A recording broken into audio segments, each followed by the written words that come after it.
जो रोगी वैद्य के सामने अपना रोग ना कहे और वैद्य से अपेक्षा करे कि वो उसे स्वस्थ कर दे, तो क्या ये संभव है? ऐसे ही जो शिष्य अपने दोषों को गुरु से ना कह पाए, तो क्या गुरु उसे तार सकते हैं?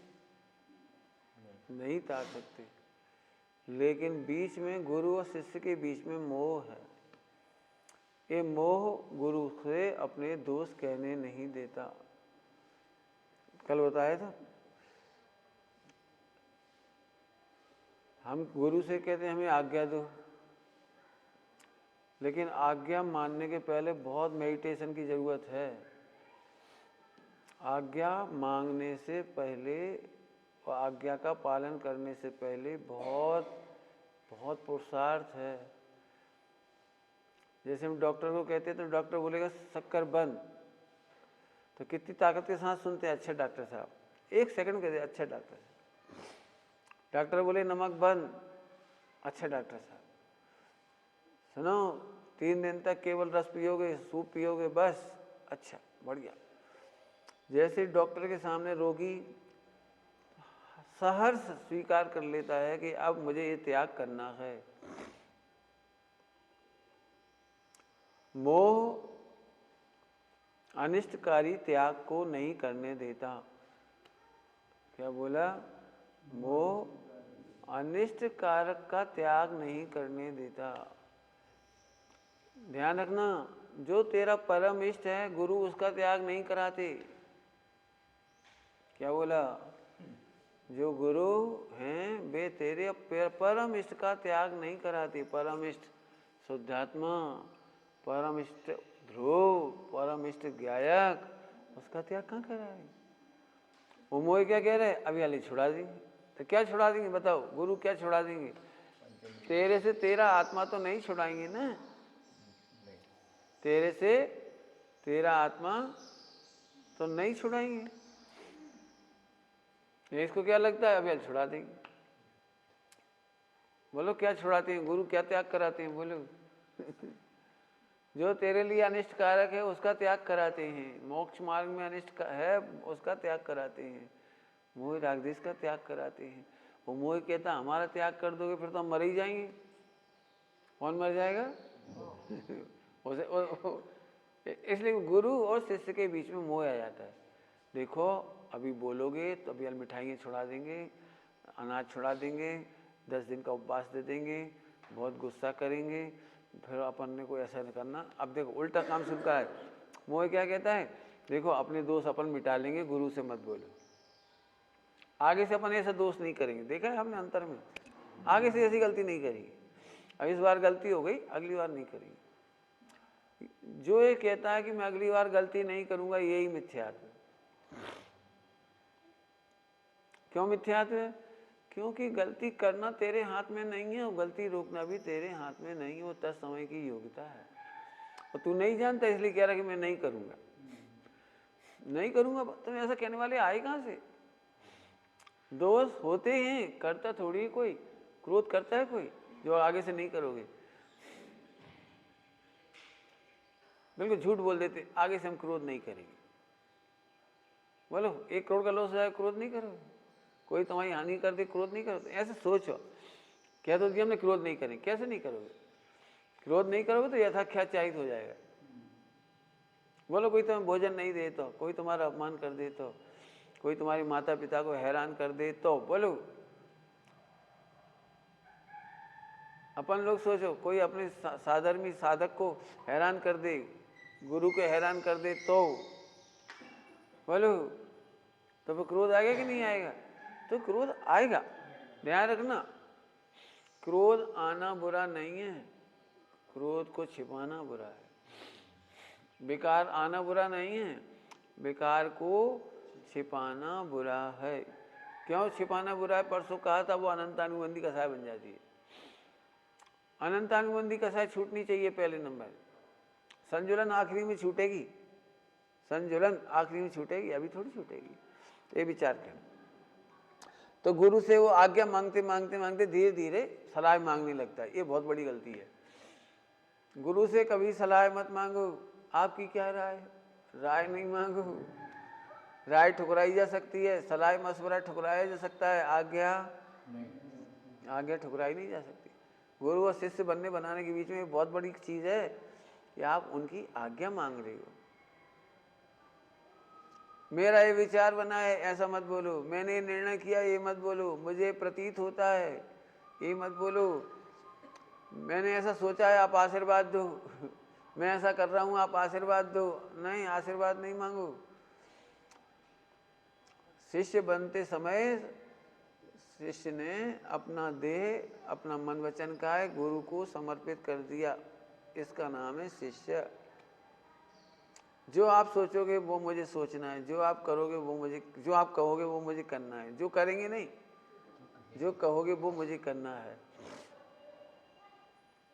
मेरे दोष मिटाने के लिए आप जो कहोगे वो मुझे करना है, इसका नाम शिष्य। घुमाने फिराने का नाम शिष्य नहीं है। गुरु को घुमा देते नहीं, गुरु को घुमाओ मत, सीधा सीधा दोस्त कहो, बालक की तरह कहो, बालक की तरह। छोटा बालक होता है, 100 मेहमान बैठे हो, लेकिन बालक को यदि पोटी जाना तो मम्मी पोटी, मम्मी सूसू, कितना सरलता से कह देता है। उसे दूर करना ना, इसलिए ऐसे आपको अपना दोष दूर करना है तो गुरु के सामने बालक बन जाओ। इसलिए दीक्षा के समय का एक शब्द है, यथा रूप यथा बाल जात, यथा जात बाल के समान। हाँ, यथा जात रूप, यथा जात रूप हो जाता है, वह बालक की तरह होता है, बिल्कुल शिशु की तरह। अपने निर्णयों को भी गुरु साक्षी में प्रकट कर उनसे यथार्थता की जांच कराई जाती है। अपना निर्णय नहीं दिया जाता, अपने निर्णय से की जांच कराई जाती है गुरु से। तो फिर क्या होगा, मैंने निर्णय किया वो गुरु बदल देंगे तो हमें दुख नहीं होगा। बदल दे, हम गलत हो सकते हैं, उसमें क्या दिक्कत है।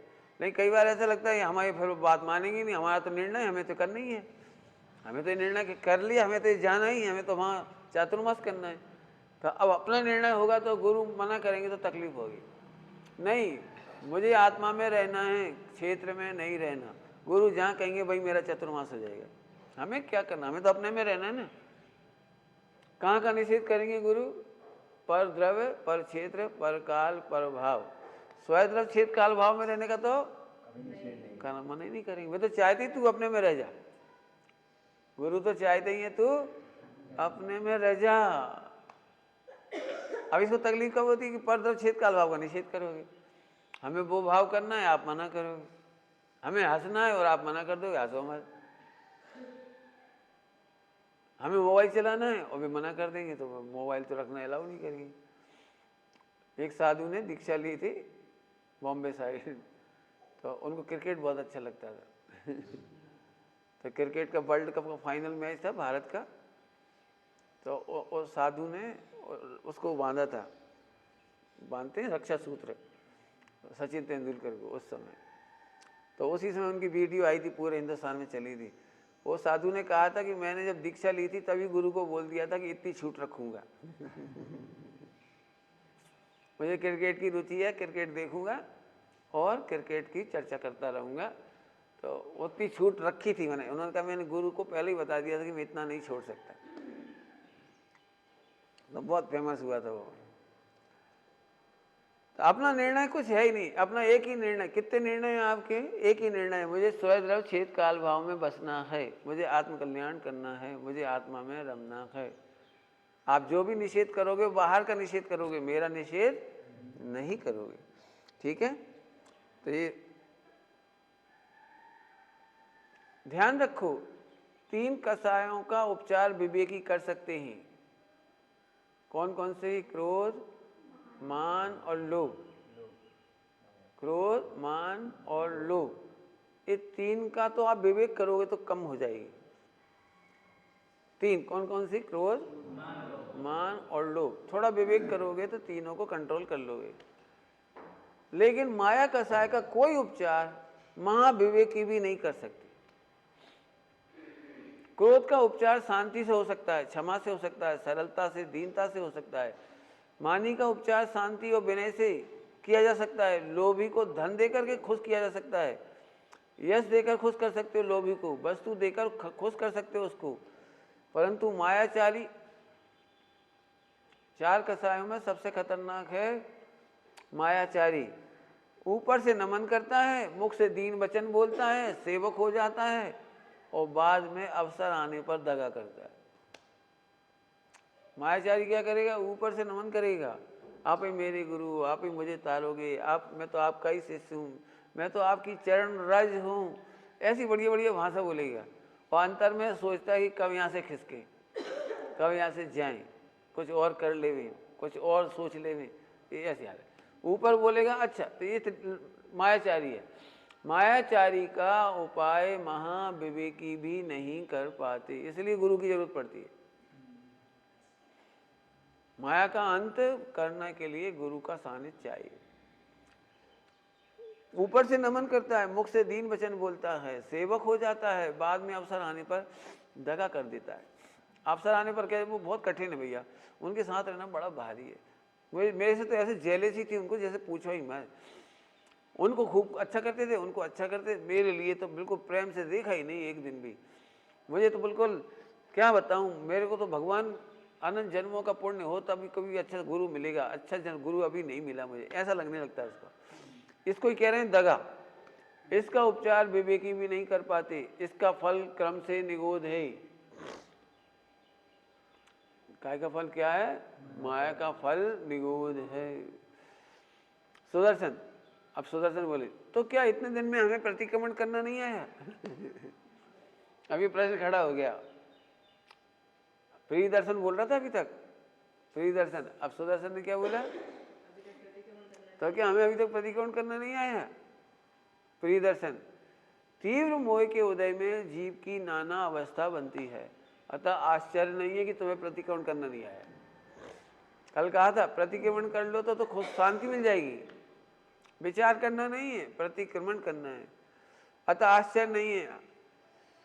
सुदर्शन, हमें सदा विद्यार्थी बनकर रहना चाहिए, इस ही में लाभ है। शुद्धोपयोग परिणमन ही प्रतिक्रमण है। शुद्धोपयोग का प्रतिक्रमण होगा तो ये बातें आएंगी नहीं, फिर क्रोध मान माया लोभ की। शुद्धोपयोग का प्रतिक्रमण हो तो स्वभाव रूप ना परिणम सको तो भी जो दोष रह गए हैं उन्हें जानकर नंबर 1 भिन्न देखो। अपने रहे हुए दोषों क्या करो? भिन्न देखो, पामर नहीं बनो। भिन्न देख करके श्री गुरु से उन्हें ज्यों का त्यों कहकर उन्हें मिटाने का उपाय करो। अपने दोषों की आत्म साक्षी से निंदा करने वाला ही गुरु साक्षी से दोषों की गढ़ा कर सकता है। जब तुम्हें दोष बुरे ही नहीं लगते तो कहोगे कैसे? पहले जो अपने दोष हैं 4 कसाई के वो अपने को बुरे लगे तब तो गुरु को कह पाएंगे। तो पहले जो आत्म साक्षी से निंदा नहीं कर सकता वो गुरु साक्षी में गढ़ा भी नहीं कर सकता। अतः गुरु मुख से अपनी कसाई की निंदा सुनने में समर्थ हो जाएगा। आप अपने दोष राग आदि मिटाना चाहते हो ना कि निमित्त के दोष मिटाना चाहते हो। अतः प्रतिक्रमण में चुगली नहीं करना, सूचना मात्र नहीं देना। आप चाहते हैं ना कि सलाह मिले, परंतु सलाह मानिए ठुकराई जा सकती है, परंतु आज्ञा नहीं। प्रतिक्रमण कान भरना गुरु नजरों में ऊंचा दिखने का प्रयत्न नहीं है। प्रशंसा सुनने या समर्थन पाने का प्रयत्न का नाम भी प्रतिक्रमण नहीं है। पूर्ण पारदर्शिता का, ये तो कल पढ़ लिया है ना। आगे अब सुदर्शन बोला माने अभी मोह बोल रहा है। और साधु भी तो नहीं करते हैं प्रतिक्रमण, जो करता है उसकी खैर नहीं है। भयभीत होकर के बोला, मोह भयभीत होकर बोला सुदर्शन के रूप में, जो करते हैं उनकी खैर नहीं है। बहुत कड़ा अनुशासन है, इतना कठोर अनुशासन। कई बार तो शिष्य ऐसे ही बोलते, ये पंचम काल है, आगम के अनुसार थोड़े ही चल सकते हैं अभी हम। एक कायर आदमी बोल रहा है, देखो। तो प्रियदर्शन बोले, इस मार्ग में डूबने वाली नाव आदर्श नहीं बनाई जाती। हो सकता है और साधु प्रतिक्रमण नहीं करते होंगे, छिपा जाते होंगे, लेकिन डूबने वाली नाव को आदर्श नहीं बनाया जाता। छोटा छेद हो या बड़ा, क्या करना चाहिए बोलो? बड़ा छेद बंद करेंगे, छोटा छेद वो भी बंद करेंगे। छोटा छेद हो या बड़ा, नाव तो नहीं तरेगी। समझाते हुए बोले, अन्य प्रतिक्रमण करे तो मैं करूं, ऐसी सोच ब्रह्मचर्य को नष्ट कर देती है। क्या बोला? अन्य दोस्त कहेंगे तो मैं कहूँगा, वे नहीं कहेंगे तो हम भी नहीं कहेंगे। तो ये गलती भयंकर है। यह कोई मजबूरी नहीं है। भगवान बनने वाले भव्य जीव का कुछ भी छिपा हुआ नहीं होता। भगवान बनने वाले भव्य जीव का कुछ भी छिपा हुआ नहीं होता। ज्ञानी गुरु से कुछ भी छिपा हुआ नहीं होता है। वे तो गुणस्नान प्रमाण दोषों को जानते हैं और मिटाते भी हैं, और मिटते हुए जानते भी हैं। रोग छिपाने लायक नहीं, मिटाने लायक होता है। उसी प्रकार दोष भी मिटाने लायक है। ठीक। सुदर्शन, अब एक नई प्रॉब्लम सुनना, हर छोटी छोटी बात कहां तक बताएं?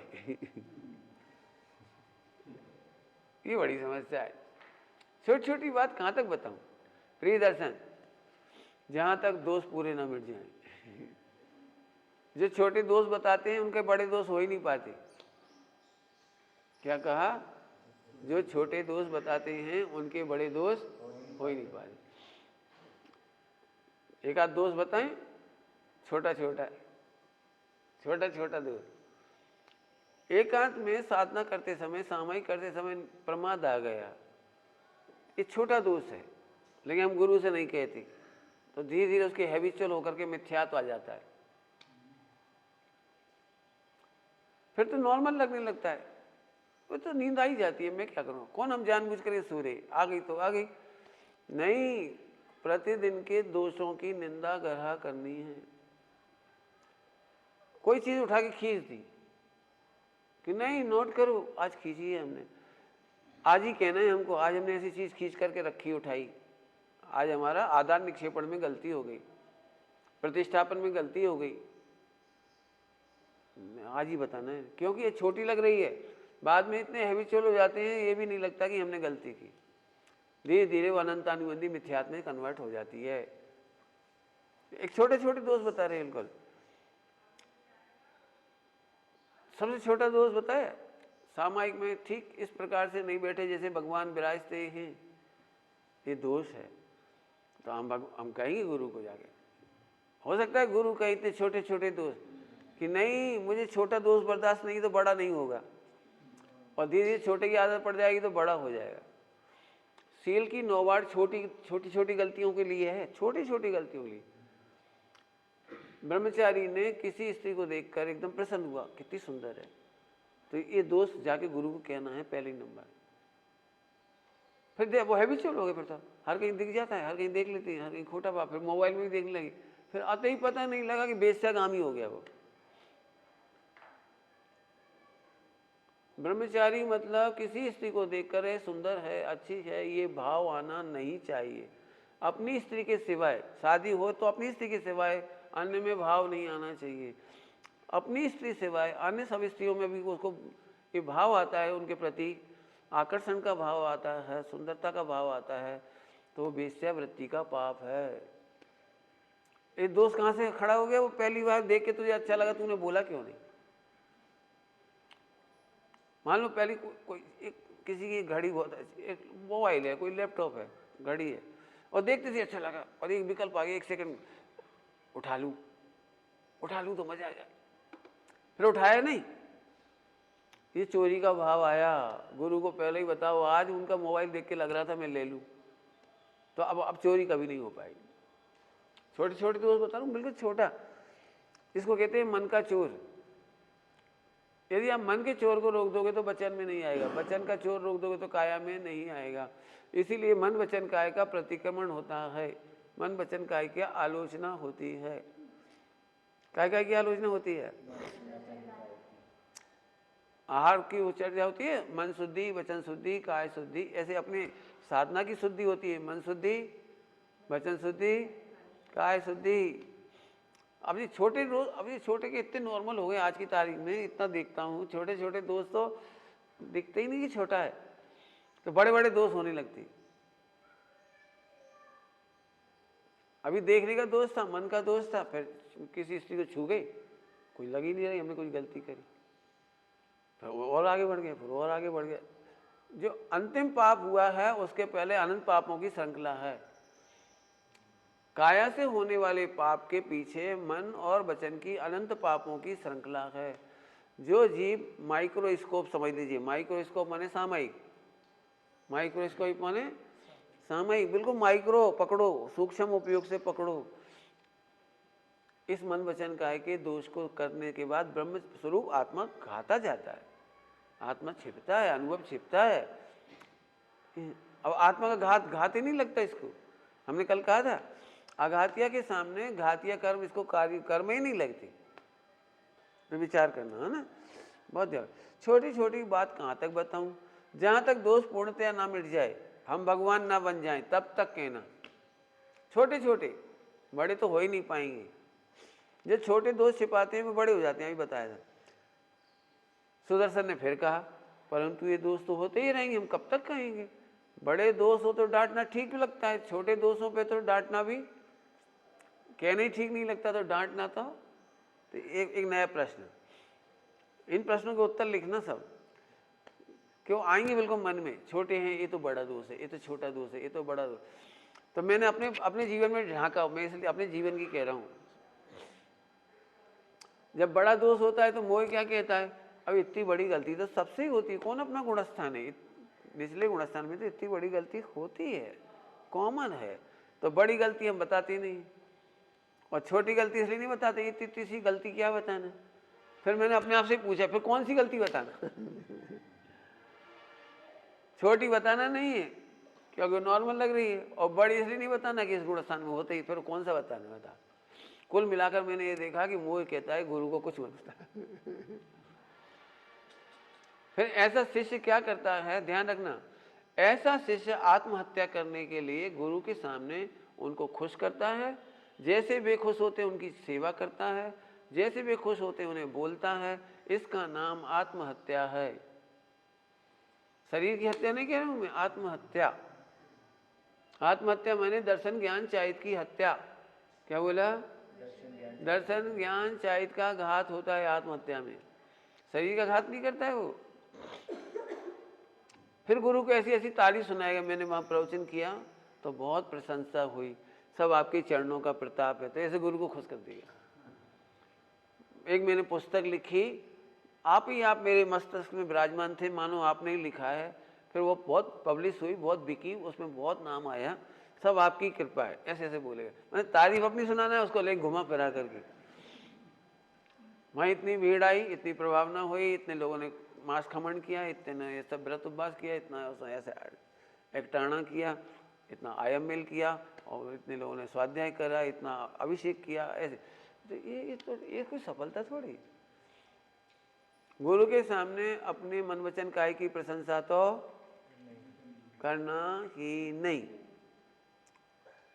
और रत्नत्रय की अनुभव करना, प्रशंसा नहीं करना। हाँ, कुछ कह गए हम, क्या अंतर पड़ा? विकारों की प्रशंसा करना नहीं, और शुद्धता का अनुभव करना, शुद्धता की भी प्रशंसा नहीं करना। आपकी कृपा से मुझे रत्नत्रय हुआ, अब मुझे अनुभूति बहुत हो रही है, अब मेरे विचारना बहुत अच्छी चल रही है, अब तो मुझे आत्मा ही आत्मा दिख रहा है, ये भी नहीं कहना। शुद्धता का अनुभव करना, अशुद्धता का बखान नहीं करना, अशुद्धता का प्रतिक्रमण करना। क्या कह गई? शुद्धता का, रत्नत्रय का अनुभव करना, और अशुद्धता का प्रतिक्रमण करना। गुरु के सामने अपनी कोई प्रशंसा नहीं करना। भारतीय विभव में आता है, जब वो साधुओं को आहार देने के लिए खड़े हुए तो उस समय उन्होंने अपने पुरोहितों से, अपने सेनापतियों से, जो जो उनके साथ रहते ना बॉडीगार्ड, सबको बोल दिया अभी हम सबके गुरु पधार रहे हैं, अभी हम सबके नाथ पधार रहे हैं, अब मैं तुम्हारा नाथ नहीं हूं। क्या कह रहे हैं? अब मैं तुम्हारा नाथ नहीं हूं, इसलिए गुरु के सामने मुझे कोई भी आदर मत करना। गुरु के सामने, आदिनाथ भगवान के सामने कोई भी मुझे आदर नहीं करना। आज गुरु पधार रहे हैं, अपन सबके स्वामी पधार रहे हैं, तो छोटों से सबको मना कर दिया, कोई मुझे आदर मन करते ना बीच बीच में ऐसे, तो वो नहीं करना, उनका आदर करें। ठीक, आगे देखो। परंतु बड़े दोष होने पर हम कहेंगे कि ऐसे दोष तो सबके होते हैं, अभी नहीं मिटेंगे। छोटे दोष दोस्त कभी छोटा ही नहीं होता। क्या कह रहे छोटे दोस्त कि दोस्त कभी छोटे ही नहीं होते।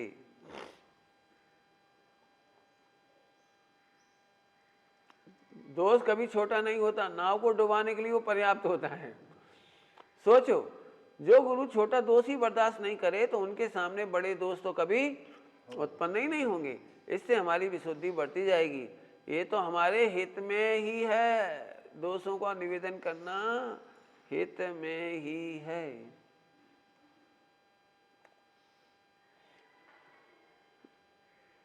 अब सुदर्शन का मोह फिर बोला, जो उनकी सेवा करते हैं वे बड़े बड़े दोष करते हुए भी प्रसन्न रहते हैं, उनसे कोई कुछ नहीं कहता।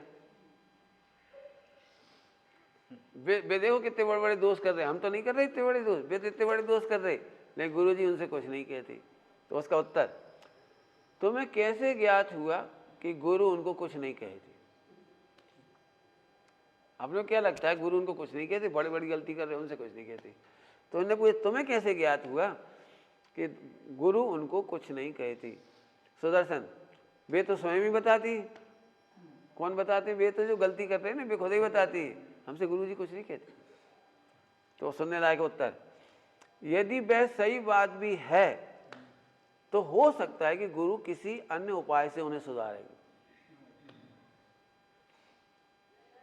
इसकी चर्चा बहुत होनी चाहिए। इसकी एक ही गलती करने पर एक साधु को बड़ा दंड दिया जाता है, एक साधु को छोटा दंड दिया जाता है। ऐसा करना चाहिए कि नहीं? बोलो।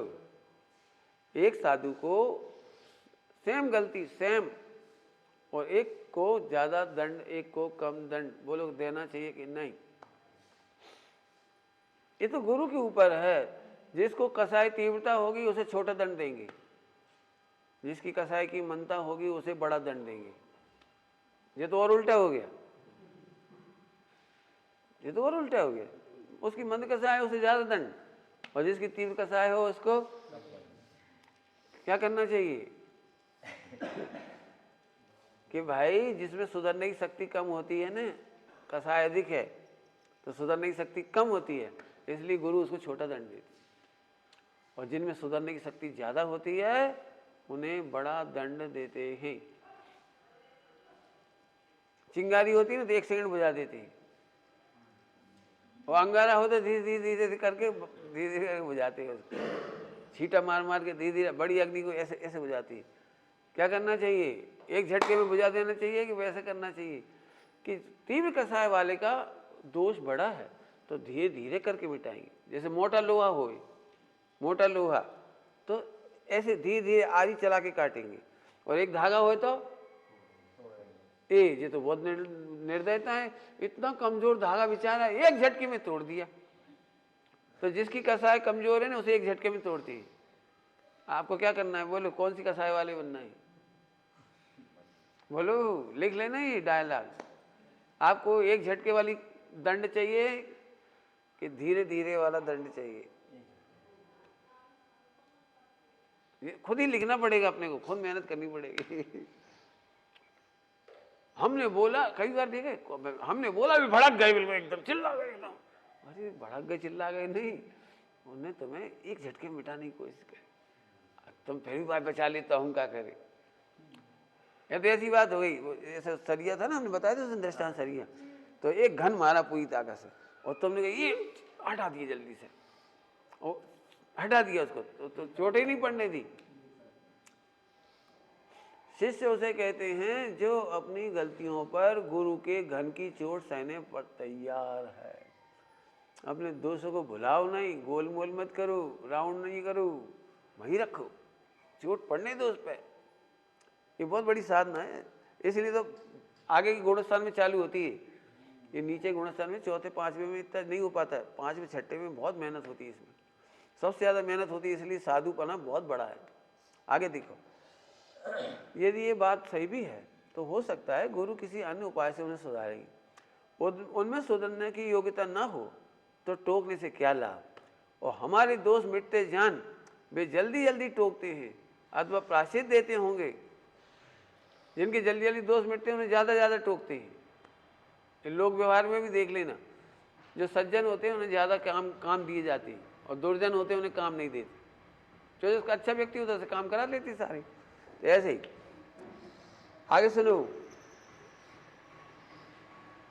जो दोष मिटाने में समर्थ होते हैं उन्हें ही मार्गदर्शन मिलता है।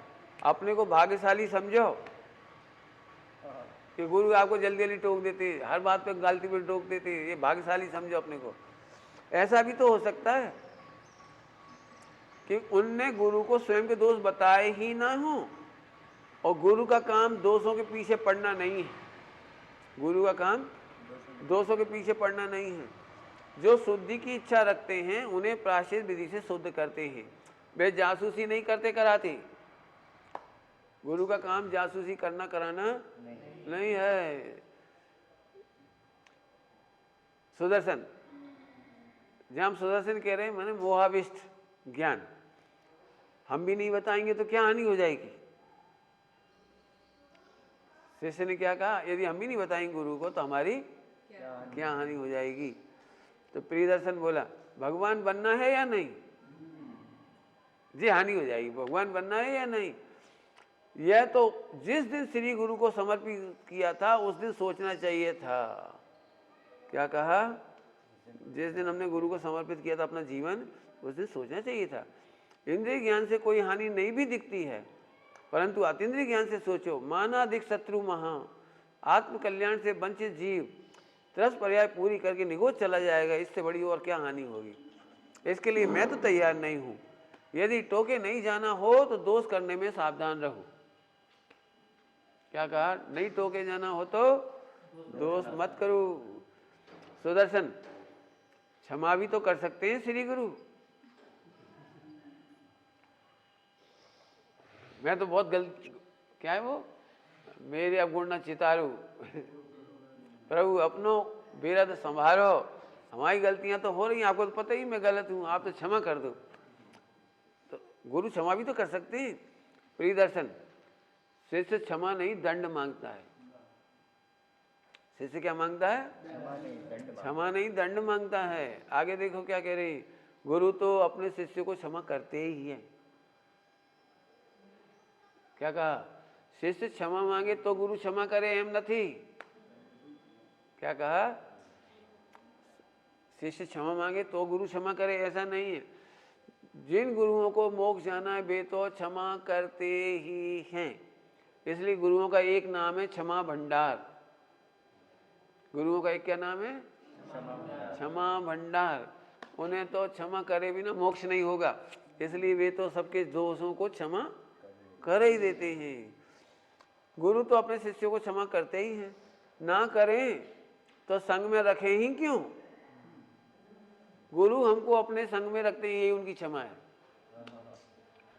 क्या कहा, गुरु असल में हम क्या चाहते हैं, हम गलती करते समय भी गुरु मुस्कुराए कहें हाँ बेटा अच्छा कोई बात नहीं, इसका नाम क्षमा थोड़ी है। जब तुम गलती करोगे तो गुरु तो क्या कर रहे हो, क्षमा, तो क्षमा, गलती मत कर। अपन क्या चाह रहे हैं, क्षमा का मतलब हम गलती करते जाएं, वो गुरु कुछ ना कहे, नहीं क्षमा तो करेंगे ही वो, बस शांति से रहने दो। हम गलती करते नहीं, आप शांति से देखो, हम हंस हंस के खाते रहेंगे, खड़े खड़े खाते रहेंगे, चलते फिरते खाते रहेंगे, किसी से ही बातें करते रहेंगे, सड़कों में भी बातें करते रहेंगे, हम किसी से खुशी मजाक करते रहेंगे। अरे ये क्या कर रहे हो, इसे देख के कौन प्रसन्न होगा। क्रोध की परिभाषा एक दिन बताई थी, याद है आपको, एक दिन क्रोध की परिभाषा बताई थी, जो तुम्हारा बुरा होता हुआ देखकर मुस्कुराए उसका नाम क्रोध। क्या बोला, जो आपका अहित होता हुआ देख के भी मुस्कुराए इसका नाम क्रोध है। आप गलती कर रहे हो, गुरुजी ने कुछ नहीं कहा तो गुरु का क्रोध है। क्या कहा, क्या कहा, समझ में आई परिभाषा। शिष्य ने जहर पिया और गुरु मुस्कुरा रहा, बढ़िया पियो अच्छे से, इसका मतलब गुरु ने क्रोध किया है। तो क्षमा किसका नाम है, फिर उल्टा करो इसको कि तू जहर पीता है तो गुरु जहर नहीं पीने देंगे, ताड़ना दे के भी नहीं पीने देंगे, डांट के भी नहीं पीने देंगे, सुनते नहीं हो, जहर मत पियो, है पड़ेगा ये, तो ये क्षमा है। हम मिथ्या दृष्टि ने क्या कर लिया, क्षमा को क्रोध समझ लिया, क्रोध को क्षमा समझ लिया। क्या बोला क्या बोला क्या बोला क्या बोला, बोल भैया। मिथ्या दृष्टि क्रोध को क्षमा समझता है और क्षमा को क्रोध समझता है। क्रोध की परिभाषा बोलो फिर से, दूसरों का अहित होता हुआ देखकर खुश रहना, ये क्रोध है। शिष्य, मुझे पता है शिष्य गलती कर रहा है तो उसका पतन होने वाला है, तो गुरु प्रसन्न कैसे होगा? प्रसन्न हो तो क्रोध है, और डांट दे, फटकार दे, जोर से कर दे, दोष छुड़ा दे, ये क्षमा है। तो गुरु क्षमा करते हैं कि नहीं करते? अब क्षमा की परिभाषा सुधार लेना बिल्कुल। हाँ। चलें आगे चलें। हाँ भाई बेटे फोन देख लेना, सब लोग बोल दो, है ना। चलिए आगे। परंतु हाँ, गुरु तो क्षमा कर देते हैं, परंतु कर्म क्षमा नहीं करते। वे हमें कर्म बंध से बचाना चाहते हैं, गुरु हमको कर्म बंध से बचाना चाहते हैं। कई बार ऐसा लगता है, गुरु इतना चिल्लाते क्यों, इतनी सी बात अपन ने तो इतने प्रेम से कही थी, वो भी भड़क गए।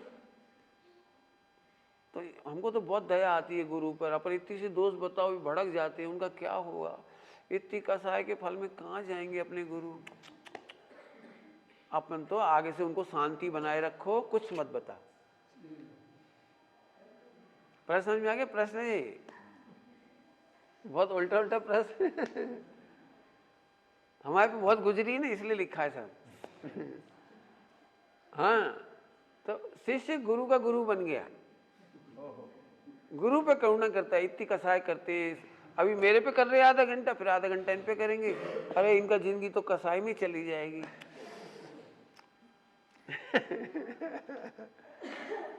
अरे बड़ा विचित्र प्रश्न है।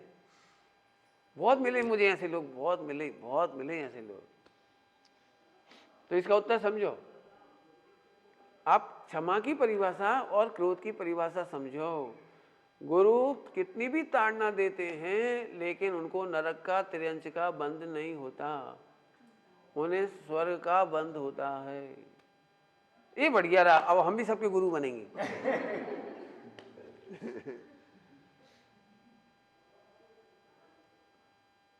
एक आदमी ने गुरु को देखा जंगल में, और उनको अच्छे लगे गुरु, तो बोले मैं आज से आपका चेला।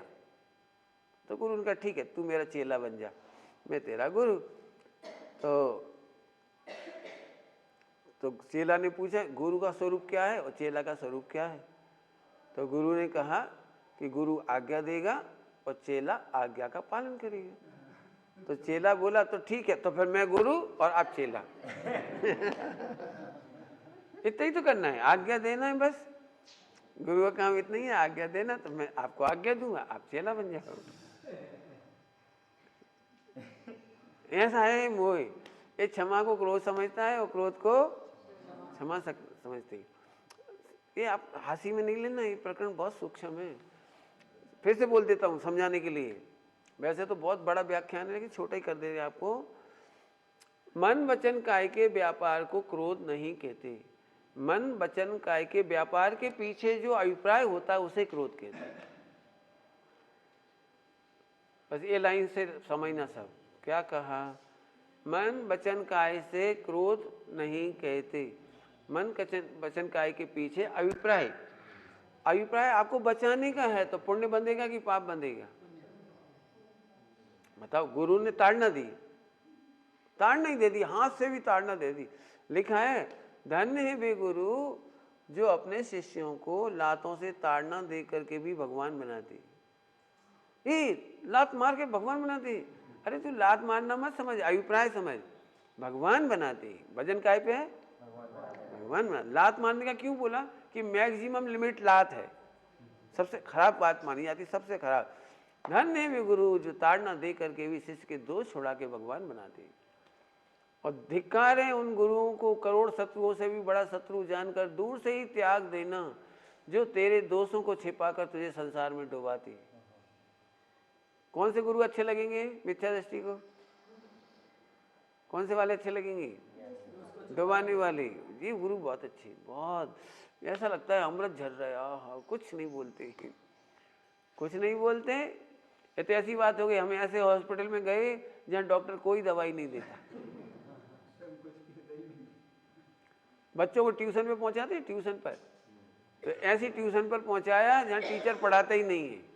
खेलो कूदो बेटा, 2 का पहाड़ा हम याद कर लेंगे, तुम याद मत करो। तेरे गणित हम कर देंगे, तेरा हिस्ट्री हम याद कर लेंगे, तू तो शांति से खेल। कितना बढ़िया टीचर है कि नहीं। जो दोष नहीं मिटाए उसे गुरु नहीं कहते, और जो दोष नहीं मिटवाए उसे शिष्य नहीं कहते। हाँ, ये बिल्कुल मेहनत के पार्ट है। क्या बोला? जो हाँ, बहुत समझना भैया, बहुत। वे कर्म बंध से बचाना चाहते, क्रोध का, क्षमा का बहुत समझना स्वरूप। लिखा है जिनवाणी में, बिना लिखा नहीं कह रहा हूं, लिखा है। माता अपने बच्चे को पढ़ाती है, उसका हित करती है, तो मारती भी है, तो उसे पाप लगता है कि पुण्य लगता है? पुण्य लगता है। और एक माँ अपने बच्चे को सिगरेट पीने पर टोकती नहीं है, बस धीरे से बोल देती है, अच्छा बेटा सिगरेट नहीं पिया करो, मेरा काम हो गया पूरा, ठीक। अब वो सिगरेट पीता रहा, ऐसे खाता रहा, फिर धीरे से माँ ने कहा, देखो भाई अपन तो कसाय नहीं करेंगे, जीव स्वतंत्र है, बेटा स्वतंत्र है, अपन स्वतंत्र है, वो किस गति में जाएगा अपने को क्या पता, अपन कहाँ जाएंगे, अपने को तो मोक्ष है ना, इसलिए बच्चे कुछ भी करें टोकना नहीं। आखिरकार वो बच्चे को बीमार हो गया, वो तो कैंसर हो गया। बोलो सारी दुनिया में कौन कहेगा ये माँ ने बहुत क्षमा किया? कौन कहेगा? अरे कैसी कैसी सौतन माता है क्या, ये सौतेली है क्या जिसने अपने बच्चे के दोष नहीं मिटाए? ऐसे ऐसे बात। कभी नहीं घबराना, कभी नहीं घबराना। शिष्यों को सबसे पहले यही पाठ सीखने की जरूरत है कि गुरुओं के क्रोध को और क्षमा के अंतर को समझो। क्रोध करे तो गुरु नहीं, और क्षमा नहीं करे तो गुरु नहीं। क्या बोला? बोलो। लेकिन क्रोध की स्वरूप समझना पड़ेगा। हमने तो देखा है गुरु तो बहुत क्रोध करते हैं। अरे तुमने नहीं समझा, मिथ्या दृष्टि हो, तुमने गुरुओं के क्रोध को ही नहीं समझा। जो दोष को छिपाते हैं उसका नाम क्रोध, और दोष को मिटाते हैं उसका नाम क्षमा। दृष्टांत एक बहुत अच्छा है। अपना छोटा सा बच्चा है, 8 साल का, बहुत सुंदर बच्चा है, गोरा बच्चा है, मासूम बच्चा है, कोमल बच्चा है। कितनी सारी विशेषताएं उसकी, मासूम है, गोरा है, कोमल है, सुंदर है, बहुत अच्छा लगता है। उसके पैर में कील पड़ गई, कील समझते हो, फोड़ा, फोड़ा हो गया, इतना फूल के लाल हो रहा है वो, ऐसा फूल गया। अब उसका क्या उपाय है? हाँ, वो तो यही उपाय है, और कोई उपाय नहीं है। लेकिन जब अपन दबाते हैं तब तो क्या होता है? बच्चा चीखता है, मर जा, हमें नहीं फुड़वाना, हमें नहीं फुड़वाना। शिष्य कहता है हमें दोष नहीं मिटवाना, तो गुरु कहता है पकड़ो इसको। इतना सा दोष निकल जाए फिर शांति मिल जाएगी। 1 मिनट का ऑपरेशन है, 1 मिनट का। और माँ क्या करेगी? बच्चे को क्या करेगी? पकड़ के एकदम ऐसे, और बच्चा पूरी ताकत से रोता है। सुंदर बच्चा रोता है तो अच्छा नहीं लगता ना। माँ क्या हंसती है, फिर रो रो ले जा, अब रो। और सही लगता है अब शांति आ गई। उस समय तो रोता है, भयंकर तकलीफ होती है, फिर इसके बाद बच्चा भी खुश हो जाता है। और माँ कहती है उसे इतना सा भी, हाँ बोलो, माँ ने ऐसा प्रयोग किया तो पाप बांधा। ऐसे तो कोई फिर राजा भी नहीं बनेगा, क्योंकि हमें तो फांसी देनी पड़ेगी अपराधी को, तो राजा को पाप लग जाएगा। फिर कोई जज भी नहीं बनेगा। तो क्या जैन धर्म अव्यवहारिक है?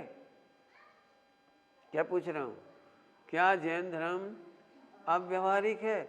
क्या राजा किसी को फांसी नहीं देगा, युद्ध नहीं करेगा? क्या जज फांसी नहीं देगा? कई बार लोग नहीं समझते थे, ऐसा ही बोल देते, नहीं भैया फांसी देना पड़ती इसलिए हम जज नहीं बनेंगे। नहीं, मैं किसी को फांसी नहीं देता हूं, उसका अपराध उसको फांसी देता है। जज को कभी भी पाप नहीं लगता। क्यों नहीं लगता पाप? क्योंकि उसके कर्म ही उसकी सजा दे रहे, मैं नहीं दे रहा हूं। ठीक, अब विचार कर, आगे चलो।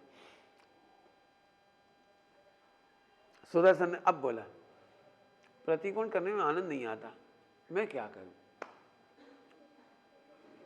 क्या कहा? प्रतिक्रमण करने में आनंद नहीं आता है तो मैं क्या करूं, मुझे मजा ही नहीं आता।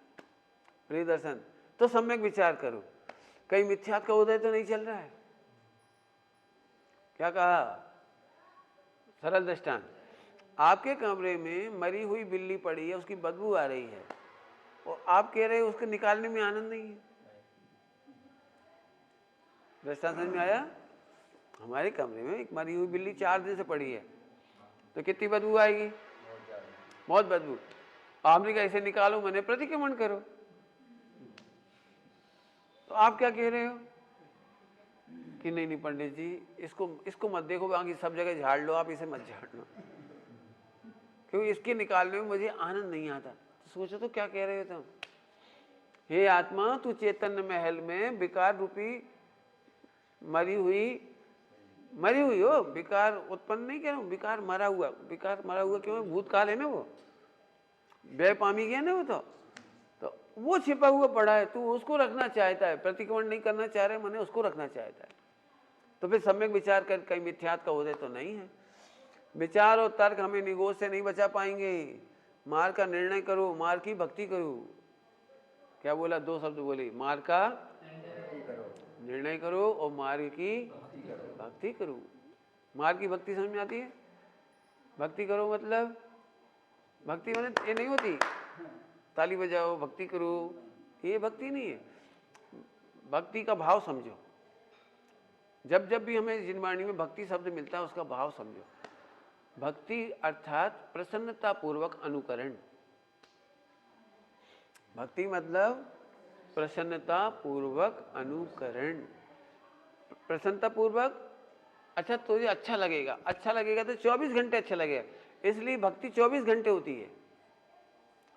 क्या बोला हमने? भक्ति 24 घंटे होती है और प्रवृत्ति कभी कभी होती है।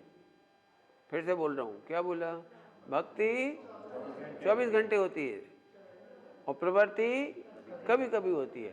तो हम भक्ति की प्रवृत्ति, भजन की प्रवृत्ति को तो समझते हैं भक्ति करी, तो वो तो कभी कभी होती है, लेकिन भक्ति तो सदाकाल होती है। भगवान आपको कब अच्छे लगते हैं? 1 घंटा सुबह, 1 घंटा शाम को, जब उनकी माला फेरते हैं उस समय, जिस समय हाथ जोड़ते हैं उस समय भगवान कब अच्छे लगते हैं? तो ये भक्ति कहलाती है। इसलिए तू मोक्ष मार्ग को, रत्नत्रय को अच्छा समझ करके प्रसन्नता पूर्वक अनुकरण कर, मार्ग की भक्ति कर। ठीक ठीक है, हुआ? अब आगे देखो, मार्ग का निर्णय भी करो, क्योंकि निर्णय के बिना भक्ति नहीं होगी। क्या बोला? मार्ग के निर्णय के बिना भक्ति नहीं होगी। आगे, स्वयं के दोषों की निंदा और पर के गुणों को कहने, सुनने, विचारने में समर्थ जीव ही प्रसन्नता का अनुभव कर सकता है। फिर से सुनो, स्वयं के दोषों की निंदा और पर के गुणों को कहने, सुनने और विचारने में समर्थ। पर के गुण कहने, सुनने, विचारने में समर्थ। मेहनत है, उल्टा उल्टा पाठ है। हमें दूसरों के दोषों की निंदा करने में बहुत आनंद आता है, दूसरों की बुराइयां करने में घंटों बीत जाती है।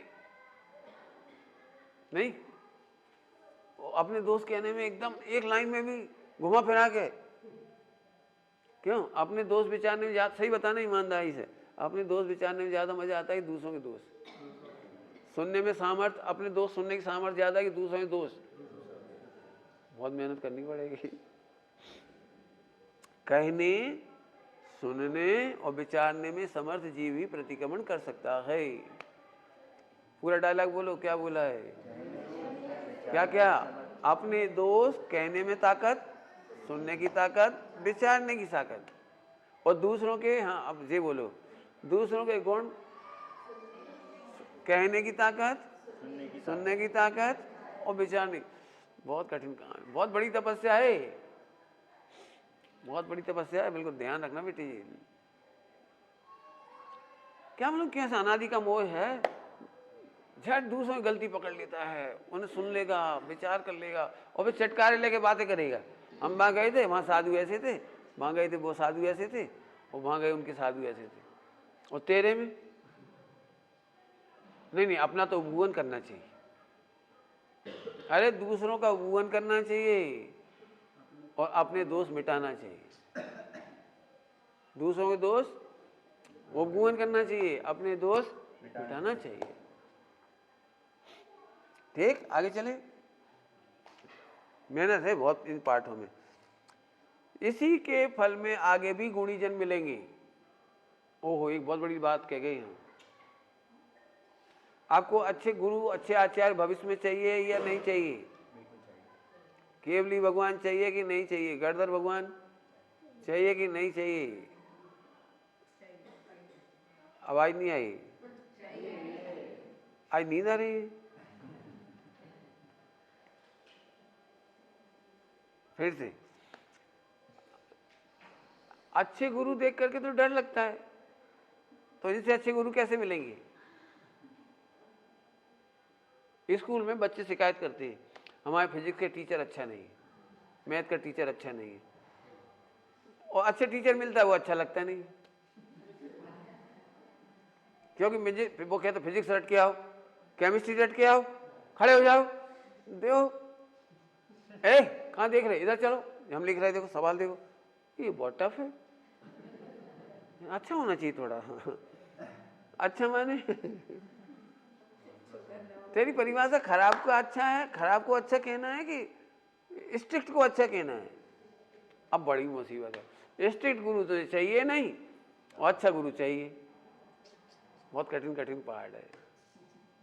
बहुत सोचना, हमें क्यों नहीं मिले,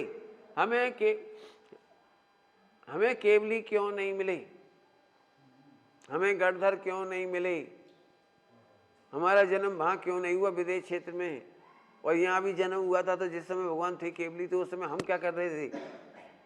ये बिल्कुल लिख लेना, अंदर अंदर चलता रहता है। ऐसे गुरु नहीं चाहिए, ऐसे गुरु नहीं चाहिए। समझाएं लेकिन ऐसे नहीं समझाएं, टोकें। ओ ये भी सुन लो, एक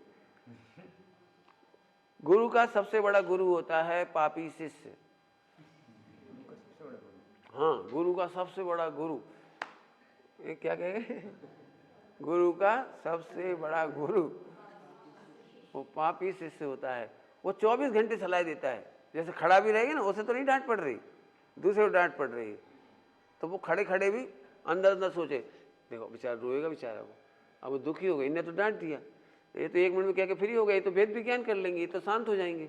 वो बेचारा 24 घंटे में कितना कर्म बांधेगा। ऐसे नहीं डांटना चाहिए, ऐसे नहीं बोलना चाहिए। इनकी जगह मैं गुरु होता, बड़े प्यार से करना चाहिए। आखिर नए नए जीव हैं, नई उम्र के जीव हैं। अब बॉम्बे का गुरु क्या, बॉम्बे का कोमल युवक है, साधु बने तो धीरे धीरे हो ना, 24 घंटे सलाह सोचता रहता, सोचता दे नहीं पाता। ऐसे नहीं, ऐसे करना चाहिए, ऐसे नहीं, ऐसे कहना चाहिए, ऐसे नहीं, ऐसे डांटना चाहिए, ऐसे नहीं, ऐसे करना चाहिए। अब जिस शिष्यता का सबसे बड़ा सत्यानाश है, जज को कैसा डिसीजन देना चाहिए और किसी को नहीं सोचना है, जज को सोचना है। आप कर्मों में कह सकते हो, कर्म को ऐसे दंड नहीं देना चाहिए, ज्ञानावरणी का ऐसा उदय नहीं आना चाहिए, मोहिनी का ऐसा उदय नहीं आना चाहिए, कह सकते हो आप। ध्यान रखना, गुरु के गुरु बनना सबसे बड़ा पाप है, बहुत ही कठिन काम है। दिन भर चलता रहता है, दिन भर ऐसे बोल देते, जब तो कोई आता नहीं है, जब तो बस लोग भागते हैं। भले उनके मुंह के सामने कोई कुछ नहीं कहता, उनका पुण्य का उदय है ना, थोड़ा उनका थोड़ा प्रभावना योग है ना, थोड़ा सा, इसलिए कोई कुछ नहीं कहता। लेकिन बाकी देखो अभी सब उनसे छड़कते हैं, सब उनसे हम तो उनके पास गए थे तो इतने प्रेम से बात की थी, आ जाओ हमारे संग में। हमारे एक आलिका ज्ञानमती माता जी हैं, जम्मू स्वामी उधर थे हस्तिनापुर में, उन्होंने किताब लिखी है मेरी स्मृतियाँ एक किताब लिखी, बहुत अच्छी, पढ़ने लायक है। तो उस किताब में उन्होंने एक बात लिखी है, जब मैंने दीक्षा ली तो मुझे पहली बार ये अनुभव हुआ कि शिष्यों की चोरी होती है। बड़े बड़े गुरु शिष्य की चोरी कर ले जाती है। ऐसा लिखा है उन्होंने, शिष्य की चोरी समझ में आई? शिष्य की चोरी होती कि नहीं होती है? नहीं समझ में आया? देखो, जैसे आपका संग बहुत अच्छा है, बहुत अनुशासन है, और आपका ज्ञान भी बहुत अच्छा है, आपका प्रभावक व्यक्तित्व है, आप प्रवचन भी अच्छा करते हो, लिखते भी अच्छे हो, तो लोग चोरी करने की कोशिश करेंगे। कैसे कोशिश करेंगे? भिन्न संग वाले लोग जब भी आपसे मिलेंगे और जब समाचारी करेंगे, समाचारी, तब उस समय ऐसी ऐसी बातें करेंगे, हमारे यहाँ तो बहुत गुरु अच्छे हैं, हमारे तो कम दंड देते हैं, हमें तो सुविधा भी बहुत है, आपके यहाँ तो बहुत टफ है। तो धीरे धीरे उसका मन ऐसे ऐसे कर देंगे, फिर कर देंगे एक बार आके देखो हमारे यहाँ, हमारे संग में भी साधना करके देखो आप। ऐसे धीरे से उसको चुरा ले जाएंगे। ऐसे उनकी कितने शिष्यों की चोरी हुई, तो उन्होंने लिखा शिष्यों की चोरी हो जाती है। चोरी समझ में आ गई? दूसरों का प्रभावक शिष्य को अपना शिष्य बना लेना, ये चोरी है। प्रलोभन दे करके, हमारे यहाँ इतना बढ़िया सुविधा है खाने की, पीने की, ठहरने की, आवास की, और अभी तो देखो गर्मी बहुत पड़ती है ना दिल्ली साइड, तो हम लोगों ने तो एसी लगवा रखा है। इतनी कुशल साधना चालिश है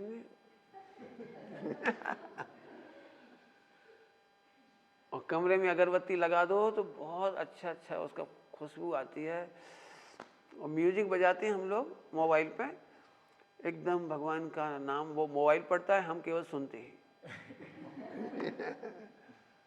ऐसे चोर बहुत हैं। क्या है? कौन से चोर बहु फिरत हैं? विषय चोर बहु फिरत हैं। हाँ भैया, ऐसे चोरों से सावधान रहना, निगोद में पहुंचा देंगे आराम से वो। तो समझ में आया? स्वयं के गुणों का विकास हो सकेगा। 5 वर्ष का बालक, हाँ, शिष्य कैसा होना चाहिए?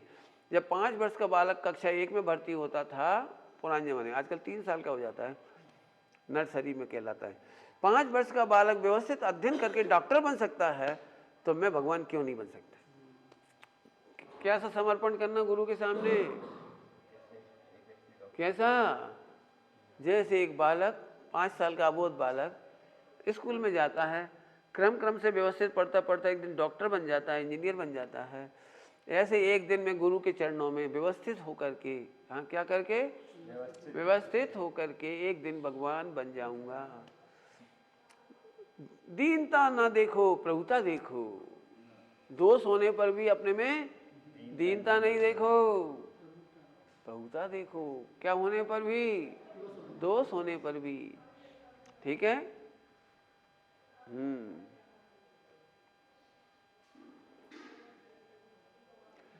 गुणीजनों के बीच में रहने से, गुणीजनों के बीच उपेक्षा, हास्य, दीनता, शोषित, घुटन का अनुभव करने से आचार से सिद्धों तक का निषेध आ गया। आचार से शिष्य, कहाँ तक? सिद्ध तक, शिष्य नहीं, आचार्यों से सिद्ध तक का निषेध आ गया। फिर से सुनना, अच्छा, बहुत काम का है। क्या कहना है? अच्छे संग में रहने पर बहुत दिक्कत आती है। क्या बोला हमने? कौन को? मोह को। और जो मोह का फेवर करेगा उस शिष्य को बहुत दिक्कत आई। जब सारे ही लोग अच्छे से होते हैं ना, अच्छे पढ़ते हों, तो जो नहीं पढ़ने वाला होता उसे बड़ी तकलीफ होती है।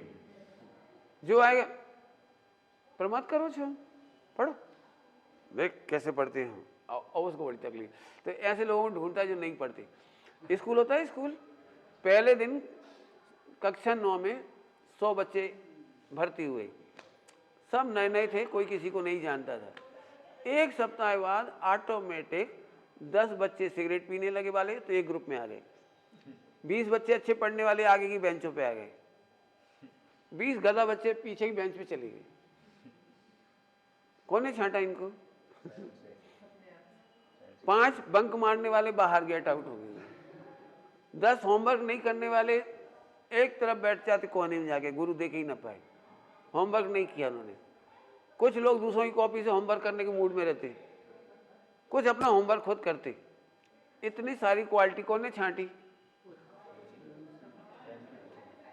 कौन ने छांटी? ऐसे ही दीक्षा लेते समय तो सब एक जैसे लगते हैं, इसके बाद छटनी हो जाती है, छटनी होती जाती है अंदर अंदर। जिसको जिसकी रुचि होती है, जिसको प्रमाद की रुचि है तो प्रमाद वाले 4 लोग इकट्ठे हो जाते हैं, भक्ति करने वाले 4 अलग हो जाएंगे, साधना करने वाले अलग हो जाएंगे, मौन वाले अलग हो जाएंगे, लेखन करने वाले अलग हो जाएंगे। अब अपनी रुचि भगवान बनने की हो तो भगवान बनने वाला ग्रुप बनाना। क्या कहा?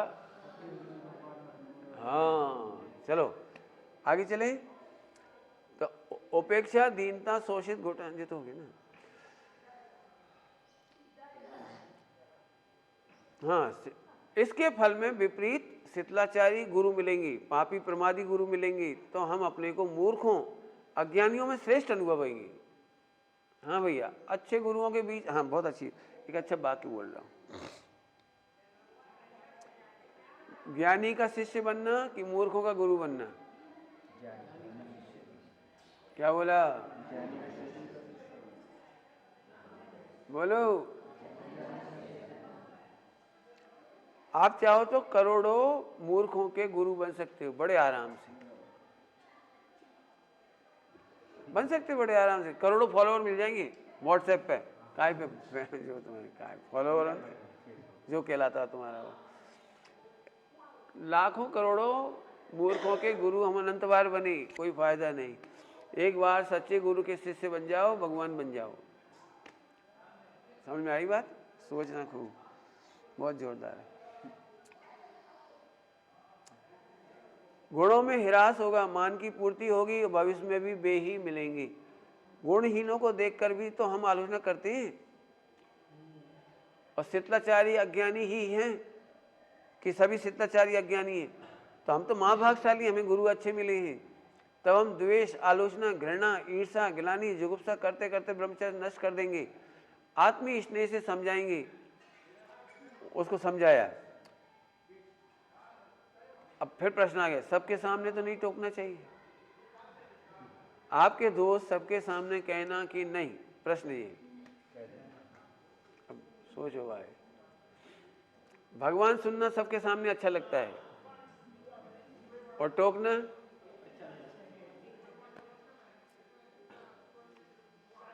अब अभी ये ताकत रखना पड़ेगी कि सबके सामने वो हमको टोक देवे तो हमारी शिष्यता होगी। क्यों? हमारे गुरुजी सबके सामने टोकते थे, सबके सामने टोकते थे, तो सबको ये शिकायत होती थी, सबके सामने इज्जत खराब कर दी। कौन की इज्जत? मोह की। कौन की इज्जत खराब कर दी? तो हमने गुरुजी से कहा कि आप सबके सामने मत डांटा करो, अच्छा नहीं लगता, इससे आपकी भी इज्जत जाती है।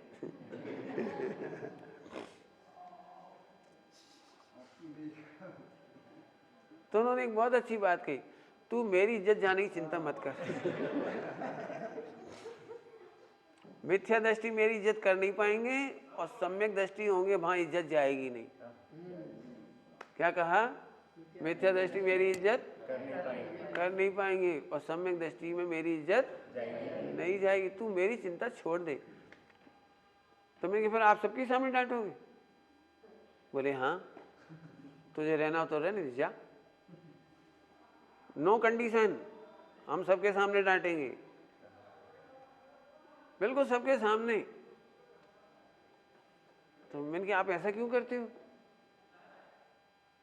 बोले यदि मैं अकेला में डांटूंगा ना तो तेरा मान कसाय पुष्ट होगी, और सबके सामने डांटूंगा तो तेरे मान कसाय का भूत उतरेगा।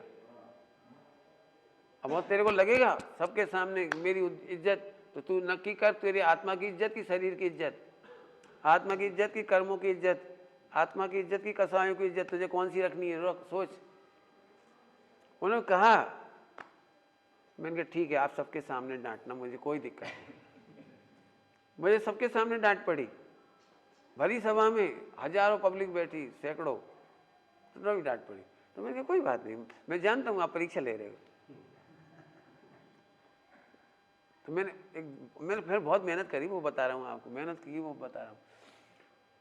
तो फिर पंडित साहब ने बड़ी करुणा से समझाया, बेटा जो दोष तुम में वो सब में है। क्या कहा? जो दोष सब में है वो सब में है। तो तुम्हारे माध्यम से हम सबको बता देते हैं। अब एक एक को बुलाएं, इनको आधा घंटा दें, इनको बुला के फिर आधा घंटा दें, इनको बुला के आधा घंटा दें, एक ही बात को हम आधा घंटा बोलें तो कॉमन बोल दें ये अच्छा है कि एक एक का बोले? बोलो इसलिए गुरु से हमेशा सोचना कि वो हमें अपने दोस्त अकेले में ना बताएं। लिखो, हमें हमारे गुरु हमारे दोस्त अकेले में ना बताएं, क्योंकि वो सबके ही दोस्त हैं। आपने देखा है जब टीबी होती है ना, सब मरीजों को तो इकट्ठा बिठा लेते हैं, इकट्ठा बिठा लेती हैं, तुम सबको टीबी हुई है, इस कारण से हुई है, ये नहीं करना, ये करना, ये नहीं करना। होता है कि नहीं होता है? तो जैसे सारे बच्चों को एक साथ बिठा के पढ़ाते हैं, ऐसे गुरु सबके सामने दोष मिटाते हैं। क्या कहा? ये बहुत मेहनत करनी पड़ेगी बेटी। फिर उन्होंने एक बहुत करुणा से दृष्टांत दिया। सुमत, यदि भरी सभा में तुम बैठे हो 5000 पब्लिक में, और कोई बिच्छू या कोई सर्प तुम्हारे ऊपर चढ़ जाए, तो मैं अकेले में कमरे में 1 घंटे बाद बुला के उतारूं?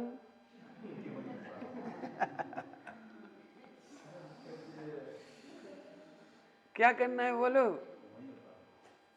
क्या करना चाहिए?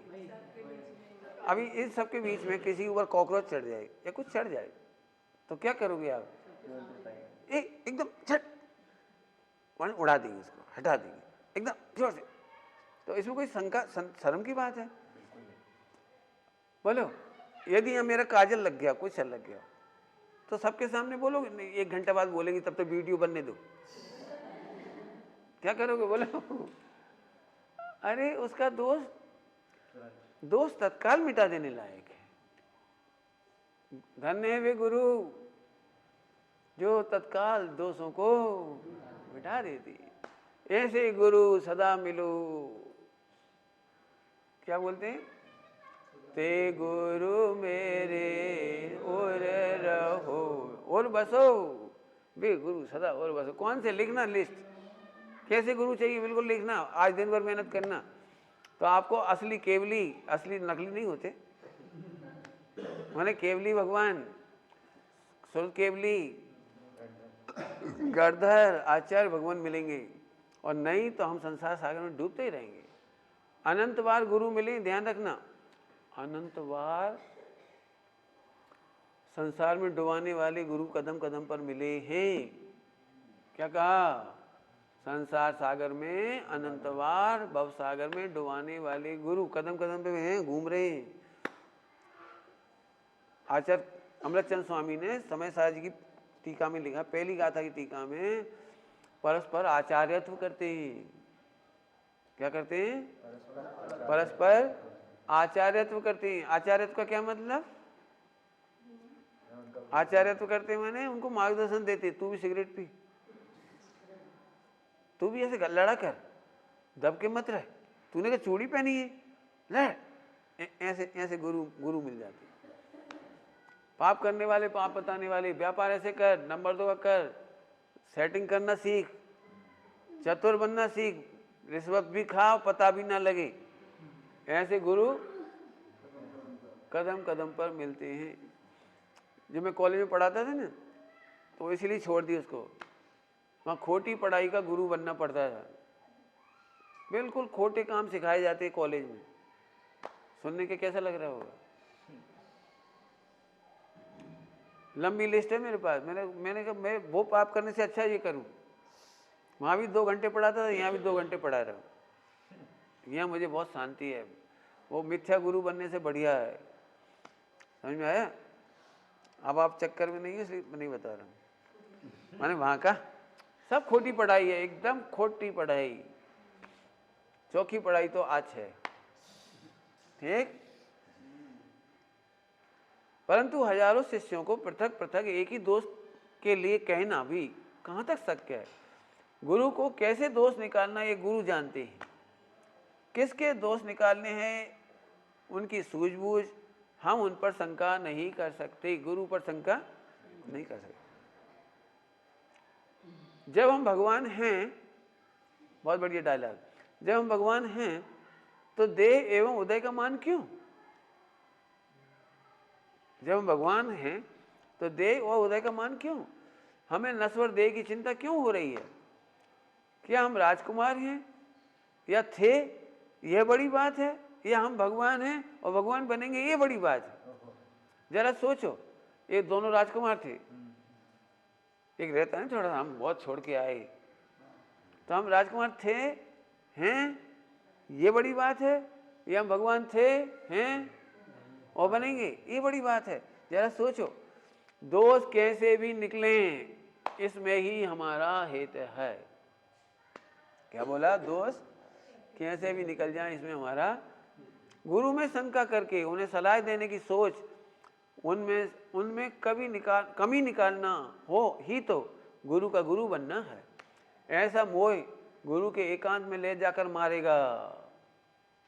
ये तो मैंने बहुत देखा है, बहुत। जब गुरु के सामने रहते हैं तो ऐसा लगता है हम तो कहीं भी चले जाएंगे, कहीं भी चले जाएंगे, कहीं भी रह लेंगे, हमें क्या, हम तो कहीं भी रह लेंगे। और कहीं रहे वो मरे, पक्का है, मैंने खूब देखा है। बिल्कुल अकेले में रहकर ही सारे पाप होते हैं। अकेले में ही मोह के पोषक गुरु श्रावक बहुत मिल जाती। लोग ऐसी ऐसी सलाह देती, तो पंचम काल है ना, इतना ढीला तो चलता है ना, ऐसे कहने वाले खूब मिल जाएंगे। ठीक, सावधान, मोह के उदय से भिन्न कहो ही मत।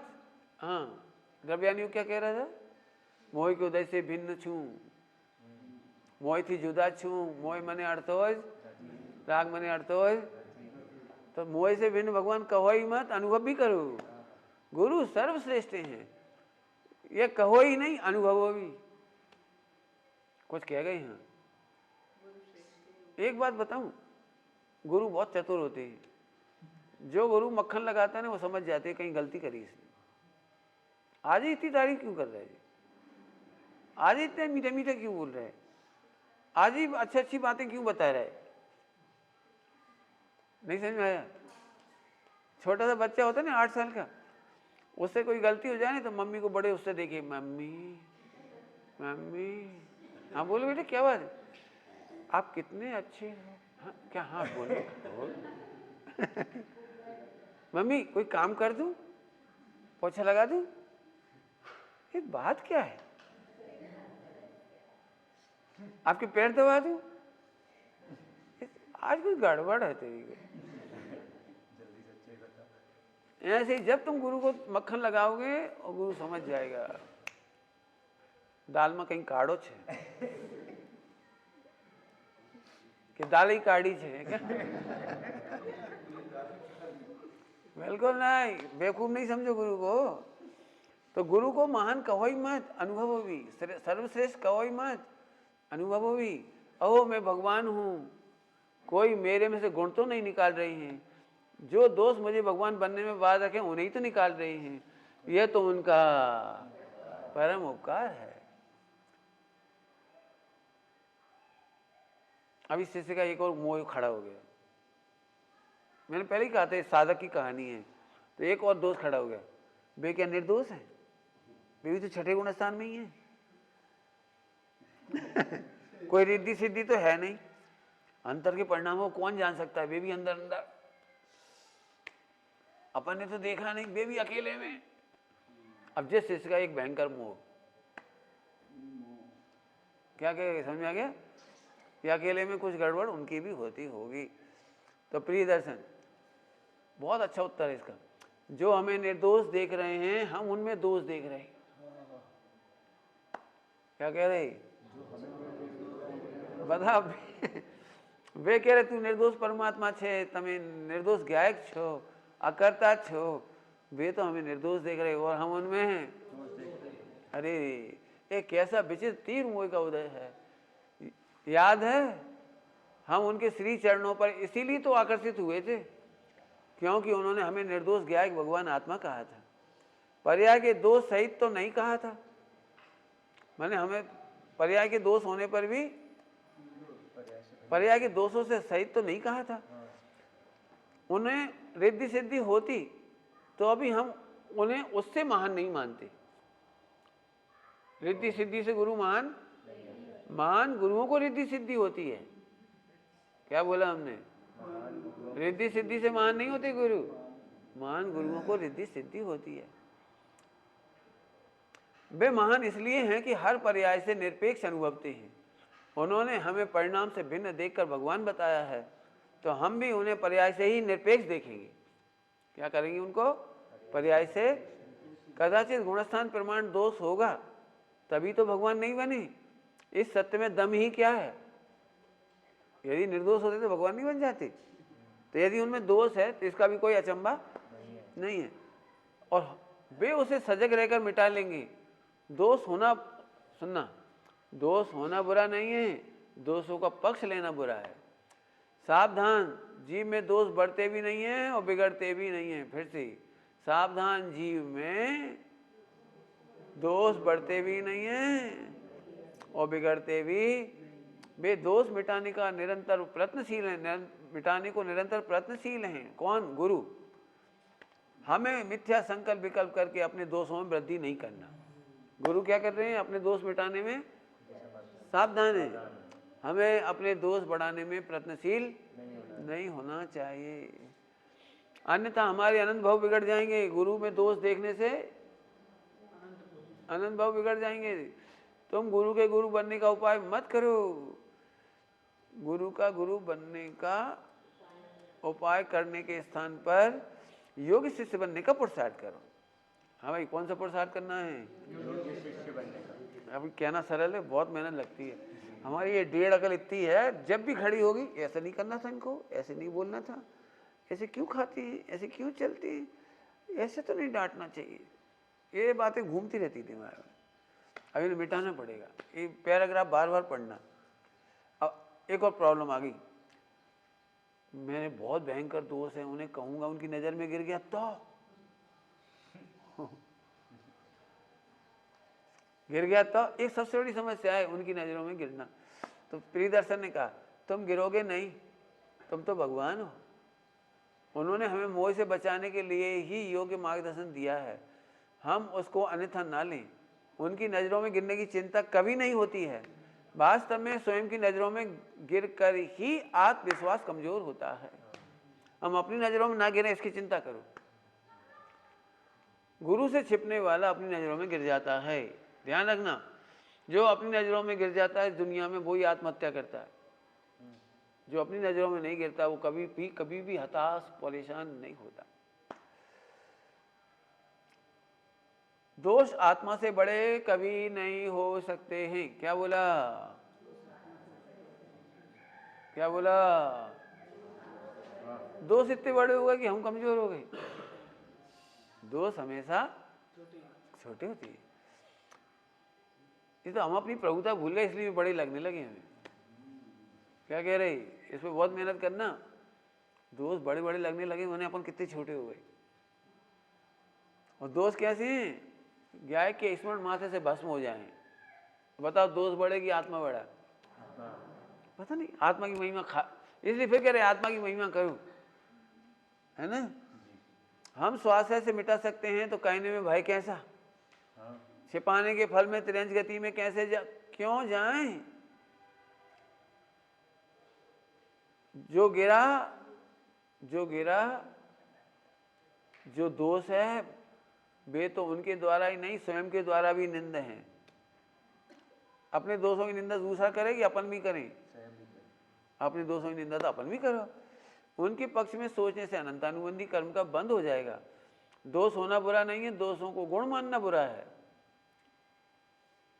दोषों को सहज कहना बुरा है, स्वच्छंद होना बुरा है। उनके लिए गुरु बुरे बनना बुरा है। लो, दोषों के लिए गुरु से बुरा बन जाना बुरा है। हाँ, मैं तुम अब वो तो सहज ही हो रहे, तो तुम तो मिटाने नहीं चाह रहे, छिपाने के लिए सहज कह रहे हो, इसलिए बुरा है। और दोषों के चक्कर में गुरु से बुरा बनना बुरा है बहुत। गुरु हमारे तारणहारे हैं, तारणहारे हैं। लोक में ऐसे गुरु मिलने दुर्लभ हैं। भगवान बनाने वाले, स्वयं को भगवान बताने वाले तो बहुत मिल जाएंगे, लेकिन शिष्य को भगवान बताने वाले बहुत दुर्लभ है। लोक में ऐसे गुरु मिलने दुर्लभतम, और हम कसाय बस भगवान का अनादर कर रहे हैं। आज तक गुरु से विमुख होकर कोई सुखी नहीं हुआ। क्या बोला?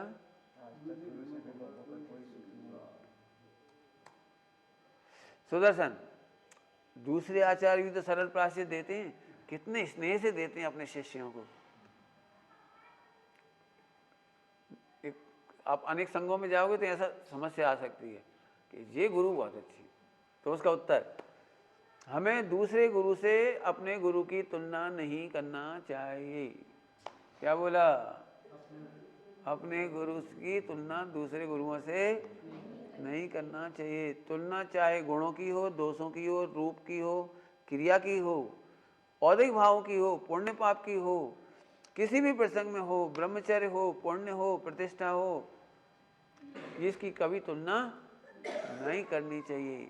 क्योंकि तुलना करने से ब्रह्मचर्य नष्ट होता है, पुण्य नष्ट होता है, प्रतिष्ठा नष्ट होती है, यश नाश होता है।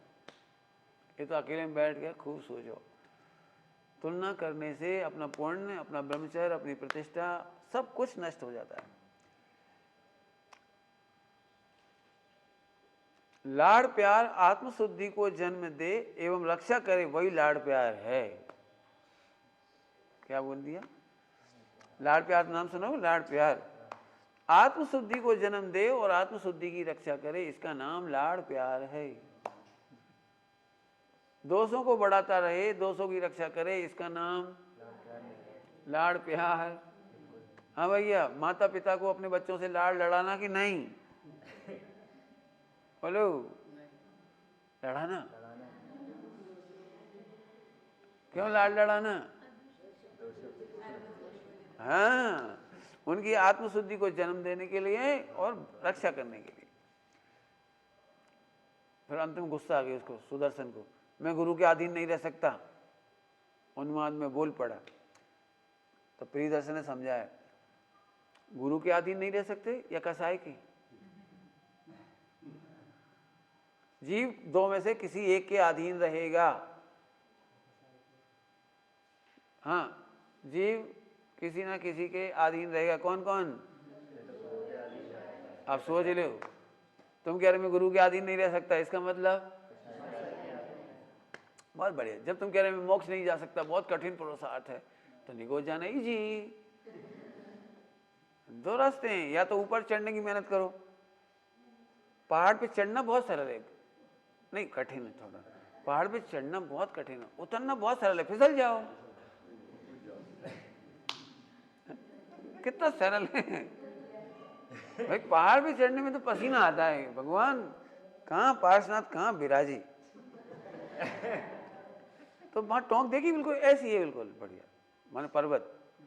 तो वहां से उतरना बहुत सरल है, फिसल जाओ बस, अपने आप पहुंच जाएंगे नीचे। अपने आप लोग हॉस्पिटल ले जाएंगे, अपने तो होश ही नहीं होगा। प्रभु अनंत काल निगोज जाना सरल लगता है तेरे को मोह के कारण, और पुरुषार्थ करना कठिन लगता है। तू दोष मिटाने में डरता है और गुण करने में घबराता है। रे ठीक है, बहुत गजब गजब है। हाँ भाई, कहाँ गया? गुरु या कसाई, दोनों में किसी एक के अधीन तो रहना होगा।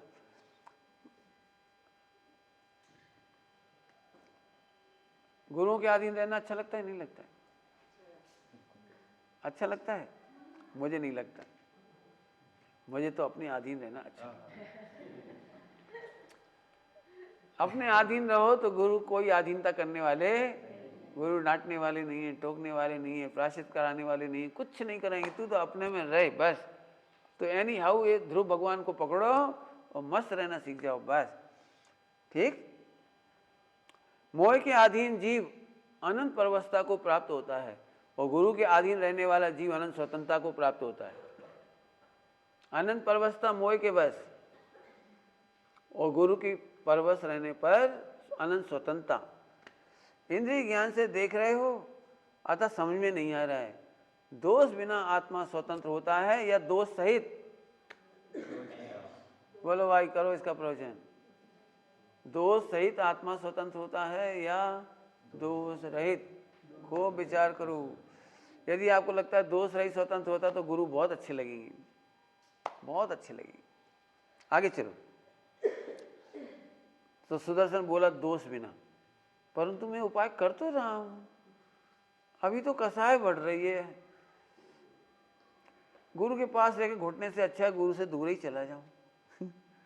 अतः दूर रहना ही श्रेष्ठ है। प्रिय दर्शन, अज्ञान में जो उपाय भास रहा है वो मिथ्या है। गुरु के पास रह के कसाय बड़ा मिटाना या गुरु से दूर जाके कसाय मिटाना, बहुत कठिन कठिन पार्ट है। बहुत गुस्सा आए गुरु के पास रहकर तो दूर जाना चाहिए कि पास रहना चाहिए? बहुत सोचना पड़ेगा, बहुत। हमारी तो घुटन हो जाती है, बोल ही नहीं पाते, वही घुटता रहता दिन भर। क्या बोले उनके सामने, उनका तो विचक्षण उपयोग है, अपनी बुद्धि काम नहीं करती। बहुत टेंशन होती है, हे भगवान मेरा कैसा जन्म हुआ, कैसी बुद्धि हुई, क्या करें। ऐसे घुट घुट के रहने से तो अच्छा है कि सबसे कठिन रोग है ये, सबसे कठिन है, भयंकर कठिन। तो मेहनत करनी पड़ेगी इस पे भी।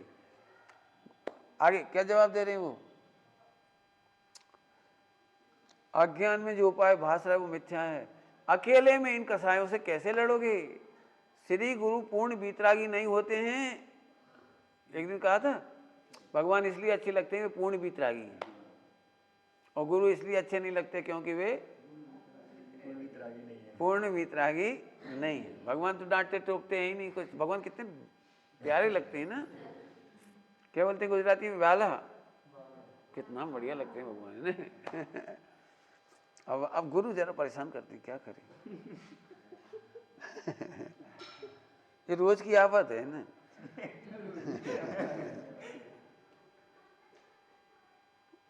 तो अकेले इन कसायों से कैसे लड़ोगे? श्री गुरु पूर्ण वीतराग नहीं है इसलिए अच्छे नहीं लगते। समझने की कोशिश करो, वे हमारे दुर्गुणों से द्वेष करते हैं और निर्मल दशा से राग करते हैं। भगवान पूर्ण वीतरागी होते हैं अतः अच्छे लगते हैं। गुरु अपने में रहते हैं, वे कोई उपसर्ग करता तो नहीं है। जब उपसर्गकर्ता के सामने हम स्वरूप में रह सकते हैं तो गुरु के सामने क्यों नहीं रह सकते? जब लोग निंदा करेगी तब तो तुम शुद्धोपयोग में रहने की सोच रहे हो, और गुरु हमारे दोष बता रहे तब शुद्धोपयोग में रहने की नहीं सोच रहे। जी क्या है, माने कोई उपसर्ग पैसे आ जाए तो अपने में रहना ही पड़ेगा ना, शुद्धोपयोग करेंगे साधु हैं तो गुरु के सामने क्यों नहीं रह सकती? उत्तर जोरदार। सोचो, हमने दीक्षा दिवस पर उन्हें गुरु क्यों बनाया था? उस दिन तुमने श्री गुरु के चरणों में नतमस्तक होकर कहा था, मेरे में एक भी दोष नहीं रहने देना, ये देह आपको समर्पित है और आत्मा का आनंद मैं करूंगा, ये तुमने कहा था और भूल गई? गुरु तो ऐसा चाहिए आधीन रखे ना कोई, और शिष्य भी ऐसा चाहिए सदा आधीन ही होए। सुदर्शन, कुछ सोचते हुए फिर क्या करूं? संसार के दुख अब तो नहीं सहे जाते। अब यहां से चेंज आ गया। इतने डिटेल सोचो बेटी, फिर से बार बार पढ़ के सोचो इसको, नहीं तो क्या है, ब्रह्मचर्य नष्ट हो जाएगा, और कुछ नहीं है। प्रिय दर्शन, मेरे छोटे से छोटे दोषों को टोका जावे ऐसा अभिप्राय रखो, जे करो। टोका जाना महापुण्योदय समझो तो ब्रह्मचर्य नष्ट नहीं होगा, अन्यथा कितने ही कोटि कोटि साधक संसार सागर में समा गए। टोका जाना मोह को बड़ा कष्टप्रद लगता है, जीव को नहीं, ज्ञानी जीव को नहीं, परंतु मात्र मोही अज्ञानी मानी को, अर्थात अपने को आत्मा नहीं देखने वाले को मानादि नहीं छूटेगा, उन्हें बुरा लगता है।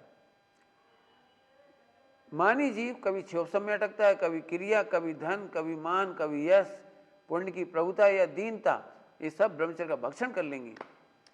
जिन्हें टुकना ना हो, या तो वे निर्दोष गायक में मग्न रहें या केवल प्राप्त कर लें, और नहीं तो विवाह करके घर में रहें, एकाकी ना रहें। ये हमें ब्रह्मचारियों के लिए लिखा है ना। ध्यान रहे, जो गुणियों के द्वारा नहीं टोके जाते उन्हें हर कोई टोकने लगता है। टोकन हार पुण्य के उदय से मिलते हैं। सदा याद रखो, टोकने वाला न मिलने से प्यारा मासूम बालक चोर डाकू बनकर फांसी पे चढ़ गया था, और आज भी चढ़ रहे हैं। मेरा परिकमंड का समय हुआ, मैं चलता हूँ। अपना भी समय हो गया, कहाँ चलते हैं? मेरे परिकमंड का समय हुआ, मैं चलता हूँ। आप निम्न बातों की गहराई से विचार करो। फिर उसने और बातें बता दी थी गहराई से विचार करने के लिए। कहानी सुनने में बोर तो नहीं हो रहे आप? हाँ, अब पढ़ के ही सुनानी पड़ेगी, प्रवचन करेंगे तो जिंदगी लगेगी। हाँ जी, ठीक है, समय हो गया। निज निधि निज में बताई, अनंत उपकार है उसके लिए जिनवाणी माँ को वंदना शत बार है, वंदना शत बार।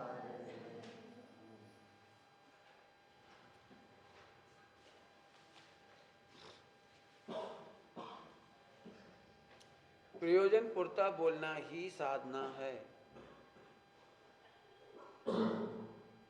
सोचना सब लोग, प्रयोजन पुरता बोलना ही साधना है, अप्रयोजन भूत बोलना अनर्थ दंड है। ये हमने समझाने के लिए बोला, हमारा बात तो उतना ही है, प्रयोजन पुरता बोलो। तो आज आपको ये लिखना है कि प्रयोजन पुरता क्या क्या होता है, जिससे देह का प्रयोजन पूरा हो जरूर बोलो, कोई दिक्कत नहीं।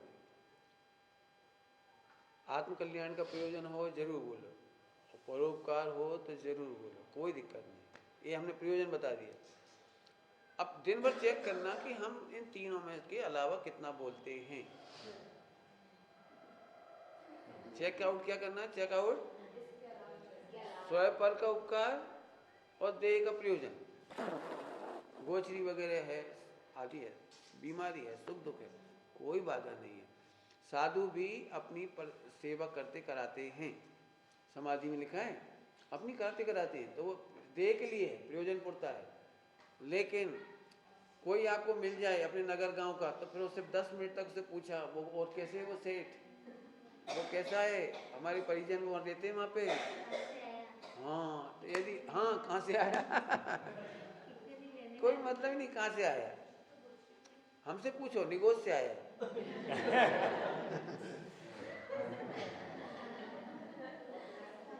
मेरे को इतना कंटाला लगता है, मेरे को इतना कंटाला लगता है, यहाँ रहते हैं ना, अब 24 घंटे कोई ना कोई आएगा, तो 2-4 बने बनाए प्रश्न है उसके, और मैं बोल बोल के उत्तर थक जाता हूँ, मैं चुप रह जाऊँ। एक, कब आए, कब जाओगे, तबीयत कैसी है, ये 3 प्रश्न एकदम रटे रटाए हैं सब लोगों के, मैं इनका जवाब ही नहीं देता। अगली बार तो जब मैं बन जाएगी ना हमारे साधक स्थान, तो वहाँ लिखवा दूंगा, तबीयत ऐसे, कहाँ से आए, निगोज से, कहाँ जा रहे हैं, मोक्ष।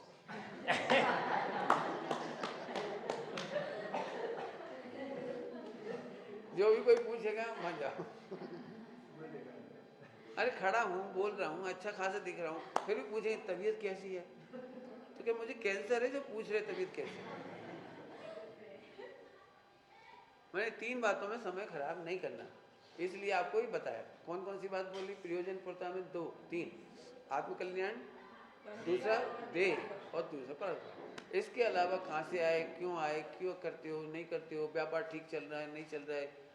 कोई आ भी जाए ना अपने गांव का, तो ये भी नहीं पूछेंगे हमारी माता गुजरी गई कि है, हमारा भैया जीवित है कि नहीं है। हाँ बोलो। हाँ, अनर्थदंड है, साधना की हत्या है।